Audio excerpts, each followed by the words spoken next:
आसन क्या है, इसके बारे में हमारे दर्शकों को बताएं और कैसे ये हमारे शरीर को लाभ पहुंचाता है। Garima, this is again gentle stretch and यहाँ से आई थिंक ये प्रैक्टिस करने वाले हैं शायद वीरभद्र आसन।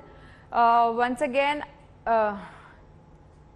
No, they are practising Trikona asana. तो त्रिकोण आसन यानी कि ट्रायंगल पोज, इस तरह से अपने राइट साइड में एक तरह से साइड बॉडी स्ट्रेच है। आप महसूस करेंगे कि आप फिंगर टिप से हाथों के लेग्स के साइड तक आपका पूरा बॉडी स्ट्रेच होता है, एक लाइन में आता है। और अगर अपनी दृष्टि को आप ऊपर की फिंगर्स की तरफ केंद्रित करेंगे तो आपका कंसंट्रेशन इंक्रीज होगा एंड साथ ही साथ साइड बॉडी स्ट्रेच के लिए ये एक्सीलेंट पोस्चर है। तो ये मेरे हिसाब से यहाँ पर कोशिश की जा रही है कि अलग अलग साइड स्ट्रेचेस, आपके अलग अलग जो बॉडी के पार्ट्स हैं, शरीर के अंग हैं, उन सबको यहाँ पर स्ट्रेच किया जा सके, ताकि जो बाद में जो आसन आएंगे गरिमा, उसके लिए आपकी बॉडी पूरी तरीके से, आपका शरीर वार्म अप हो चुका होगा, आपका रक्त संचार बढ़ चुका होगा, बेहतर तरीके से आप सारे आसनों को कर पाएंगे। और साथ ही यहाँ पर देखना बेहद दिलचस्प है कि कैसे छोटे छोटे जो आसन है, छोटे मतलब सरल आसन है, उनसे शुरुआत की गई, स्ट्रेच एक्सरसाइज से शुरुआत की गई, ताकि कोई भी यहाँ पर हताश ना हो कि हम ये अपने शरीर के साथ कर नहीं पा रहे हैं। और ऐसा ही हमने पहले के भी कई आयोजनों में देखा कि प्रधानमंत्री और साथ ही जो लोग यहाँ पर आयोजक है, उनकी कोशिश रहती है कि ऐसे ही आसनों से शुरुआत की जाए। ये आसन कौन सा है, इसके बारे में जानकारी दें और साथ ही ये किस शरीर के अंग को फायदा पहुंचाता है। अभी ये लोग स्टैंडिंग पोस्चर्स खत्म कर चुके हैं एंड स्टार्ट करेंगे सीटेड पोस्चर। तो योगा का सीक्वेंस ही इस तरीके से होता है कि स्टार्टिंग के पोस्चर स्टैंडिंग होते हैं, फिर सिटिंग एंड धीरे धीरे रिक्लाइनिंग यानी कि लाइंग डाउन पोस्चर्स। तो अभी ये सीटेड पोस्चर दंडासना इसे हम बोलते हैं। दंडासना में दोनों हिप्स का वेट इवनली डिस्ट्रीब्यूटेड होता है। अपने टोज को आप अपनी तरफ कर्ल करेंगे तो आप देखेंगे कि आपके लेग्स में एक एक्टिवेशन है, थाइज एक दूसरे की तरफ इंटरनली रोटेटेड हैं एंड स्पाइन को सीधा रखने के लिए ये बहुत ही अच्छा पोस्चर है। एंड जब आप अपने बेली को अंदर ड्रॉ करते हैं तो एक बार फिर से उनका पोस्चर बदल गया है, वज्रासन में बैठ गए। बहुत ही सुंदर पोस्चर होता है क्योंकि ये एकमात्र योगा में ऐसा पोस्चर है जिसको कि आप खाने के बाद और खाने से पहले दोनों समय कर सकते हैं। सो ये पोस्चर मैं हाईली रेकमेंड करती हूँ। एंड अभी ये लोग करेंगे बटरफ्लाई पोज।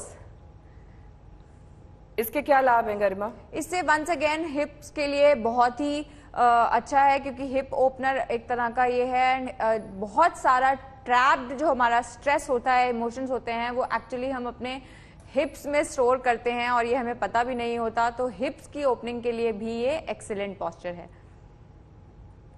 अब जो आसन प्रधानमंत्री कर रहे हैं, इसके बारे में जानकारी दीजिए, क्योंकि ये भी एक तरीके का स्ट्रेच ही लग रहा है।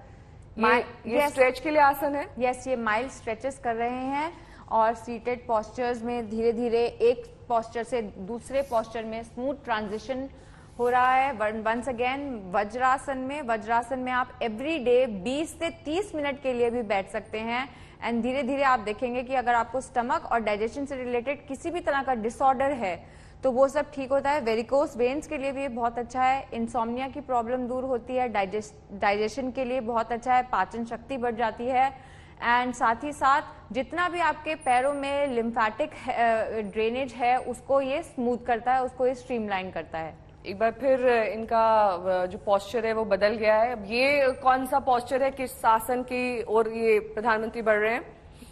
ये किसी पोस्चर में जाने के लिए ये बैक स्ट्रेच है जिसे हम पहले एक बार कर भी चुके हैं एंड जितना भी बैक स्ट्रेच को हम प्रैक्टिस करें उतना कम है क्योंकि इसके दोनों फायदे हैं। एक तरह से आपके कार्डियक एक्टिविटी और स्पाइनल हेल्थ दोनों पे काम कर रहा है एंड वो बोलते हैं ना जैसे कि you can be your own backbone. तो ये इस तरह की आपको शक्ति देता है कि अगर आपकी स्पाइन स्ट्रांग है तो आप जिंदगी बहुत अच्छे से सरल तरीके से जी और ये खास तौर पर उन लोगों के लिए जो दिन भर एक डेस्कटॉप या फिर लैपटॉप के सामने घंटों बैठे रहते हैं और उनका मूवमेंट कम होता है, तो ऐसे में ये काफी उनके लिए मददगार होगा। बहुत ज्यादा। एक बार फिर से वापस प्रधानमंत्री उसी पोस्चर में आ चुके हैं और फिर से अगले आसन की ओर बढ़ रहे हैं। ये कौन सा आसन है गरिमा?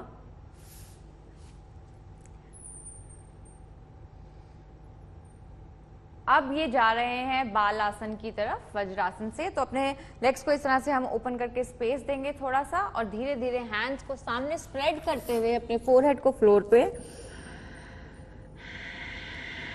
बाल आसन यानी चाइल्ड्स पोज।